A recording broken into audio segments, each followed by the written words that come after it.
Chapter 15. Luke sat up, checking his arms to make sure she hadn't broken anything. "You're lying," the girl said. But she made no effort to tackle him again. She crouched, looking puzzled for a few moments. Then she grinned. "I got it. You're another one." "Great code word. I'll have to think about using that for the rally." Now it was Luke's turn to squint in confusion. The girl giggled. "I mean, you're another shadow child, right?" Shadow... Luke wondered why his brain seemed to be slowing down. Was it just because she seemed several miles ahead of him? "That's not the term you use?" she asked. "I thought shadow child was universal. But, in illegal, someone whose parents broke population law 3903, a third?"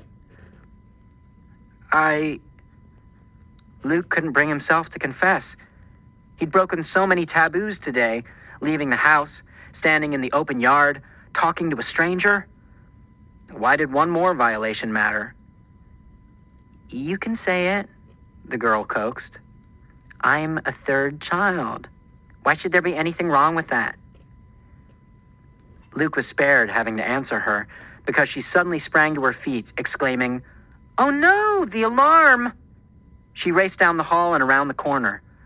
Luke followed to find her jerking open a closet door, then punching buttons on a panel of colored lights. Too late. Drat.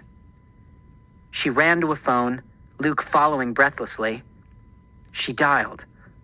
Luke watched in amazement. He'd never talked on a phone. His parents had told him the government could trace calls, could tell if a voice on a phone was from a person who was allowed to exist or not. "Dad." She made a face. I know. Call the security company and get them to cancel the alarm, okay?" Pause. "And might I remind you that the penalty for harboring a shadow child is $5 million or execution, depending on the mood of the judge." She rolled her eyes at Luke while she listened to what seemed to be a long answer. "Oh, these things happen." Another pause. Yeah, love you too. Thanks, Dad." She hung up. Luke wondered if he should run back to his house immediately, before the population police really did show up. "They can find you now," Luke said, "just from the phone." The girl laughed. "They say, but everyone knows the government's not that competent." Luke started inching toward the back door, just in case. "But there really was an alarm?" he asked. "And you have security guards?" "Sure. Doesn't everyone?" The girl took another look at Luke. "Oh, maybe not."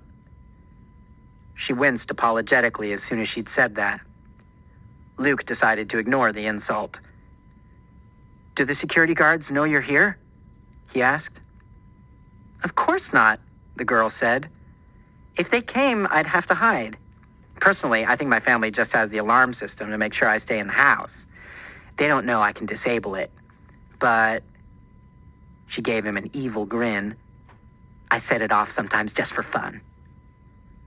"That's fun?" Luke asked. He thought another third child would understand him, be just like him. This girl sure wasn't. "Aren't you scared the guards might find you?" "Not really," the girl shrugged. "And see, doing it on purpose every now and then helped us today. My dad didn't really even ask why the system needed to be stopped. He just thought it was me making trouble again."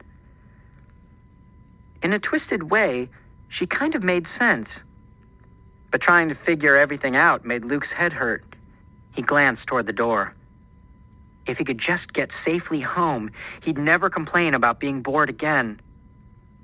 Here, he felt as baffled as Alice in Wonderland from one of the old books in the attic.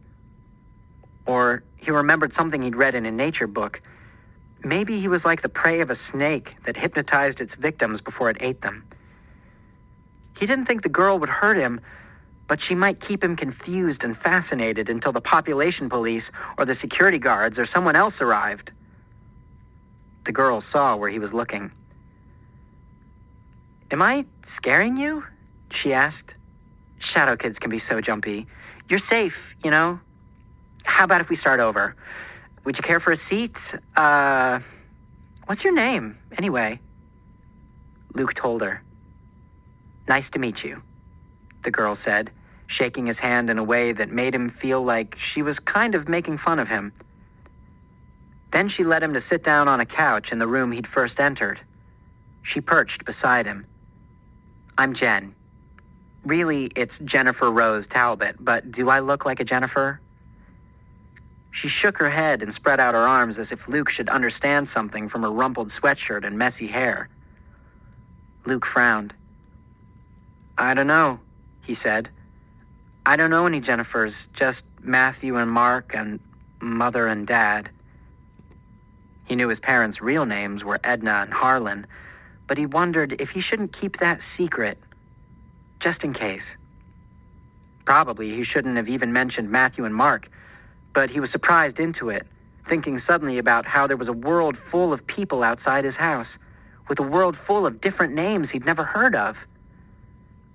The girl said. "Then I have to explain. A Jennifer's supposed to be, like, really girly and prissy. So the joke's on Mom. She wanted some frilly little girl she could put in lacy dresses and sit in the corner. Like a doll."